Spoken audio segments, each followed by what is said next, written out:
पृथ्वी की आंतरिक संरचना, इंटरनल जो है स्ट्रक्चर ऑफ पृथ्वी, पृथ्वी मतलब एर्थ, ठीक है। पृथ्वी की वर्तमान संरचना अनेक भौगोलिक परिघटना का परिणाम है, ठीक है। तो ये तो कोई काम का नहीं पॉइंट, अगला पॉइंट पढ़ो।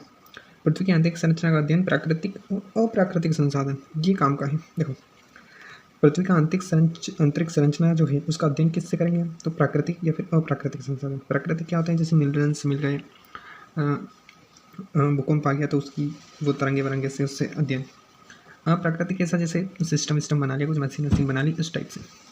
पृथ्वी का जो औसत घनत्व है वो इतना है 5.5 ग्राम पर सेंटीमीटर क्यूब, क्योंकि घनत्व का जो है इकाई है उसकी, तो इस तरह से आप देख सकते हैं इसको 5.5, ठीक है। 5 और आधा 5, 5.5, 5 और आधा, ठीक है। वहीं पृथ्वी की बाह्य, मतलब जैसे पृथ्वी इसकी जो बाह्य है ना, बाह्य चीज़, बाह्य परत, इसकी इसका घनत्व है 3.0 यानी कि 3, और मध्य परत यानी कि ये पूरा गोला है तो मध्य की जो परत है उसका है 5, और जो लास्ट का है वो सबसे डेंस है, यानी कि सबसे ज़्यादा घनत्व है 11 से 13, और एवरेज की अगर बात करें तो 5.5, इसका एवरेज निकाल लेना, ठीक है।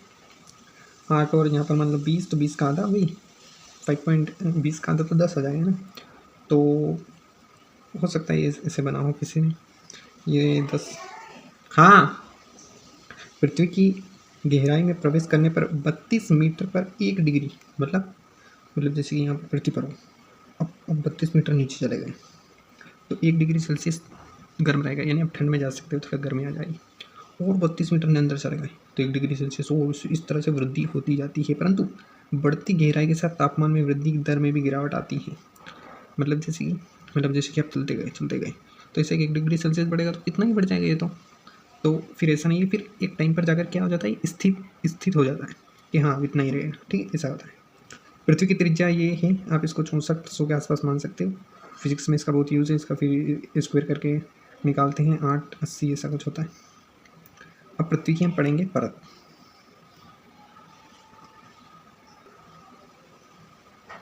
अब पृथ्वी की परत कितनी है? तो 3 परत में बांटा गया है, भूपर्पटी, और एक होती है मेंटल, और एक होती है करोड़भू, बाद में पढ़ेंगे।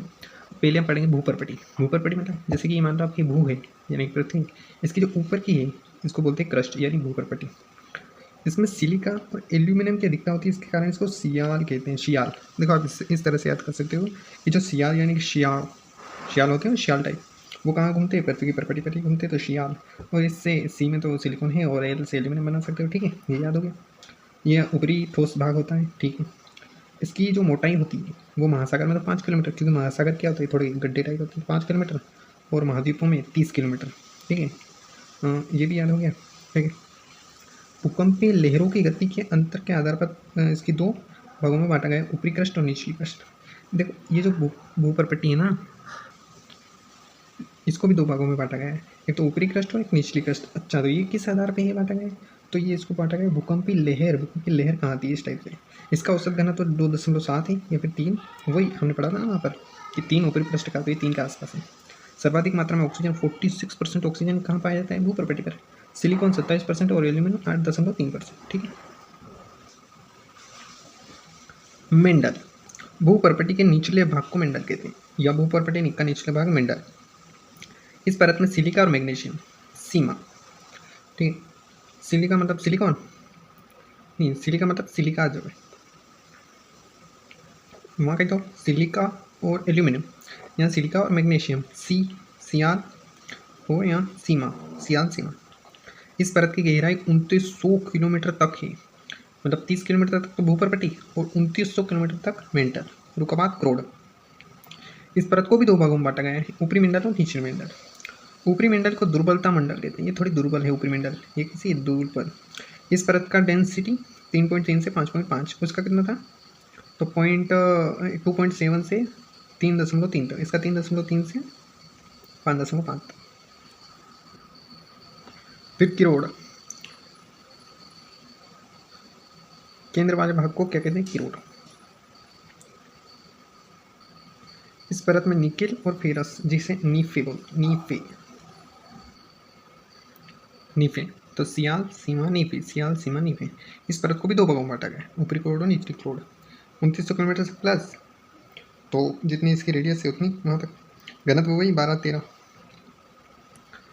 अब ये फोटो देख सकते हो आप इसका।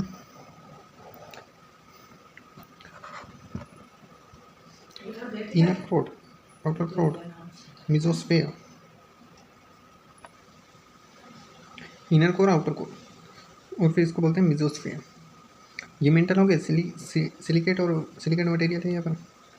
ये आयरन विद निकेल यानी निफे एंड सल्फर, ये ठीक है। इनर क्रोड, आउटर क्रोड, आउटर क्रोड की अगर दूरी पूछ ले तो 5150 तक, 2900 से 18 मेसोस्फीयर। फिर एथनोस्फीयर और लिथोस्फीयर, भूपर्पटी लिथोस्फीयर, फिर एथनोस्फीयर 700 किलोमीटर तक। ये ओशियन, ये क्रस्ट वाला हो गया, ठीक है। ये कौन रोड, कौन रोड से पता ऊपरी क्रस्ट और निचली क्रस्ट के बीच में। और मोहविक या जो है क्रस्ट और मेंटल का बीच में, मोहविक असंबद्धता, मोहविक डिसकंटिन्यूटी। रेपिटी, रेपिटी का मेंटल का बीच में मिलती है, ऊपरी मेंटल और निचली मेंटल। गुटेनबर्ग, मेंटल और क्रोड का बीच में गुटेनबर्ग। लेहमैन, ये दो ही का बीच में, क्रोड का बीच में। मतलब जैसे कि या पृथ्वी या ऊपरी भूपर्पटी या निचली भूपर्पटी, या मेंटल ऊपरी मेंटल या निचली मेंटल, या ऊपरी क्रोड या बाह्य क्रोड। तो इनका बीच में कौन है? लेहमैन। इनका बीच में कौन है? गुटेनबर्ग। इनका बीच में रेपिटी। इनका बीच में मोहविक। का बीच में कॉनराड।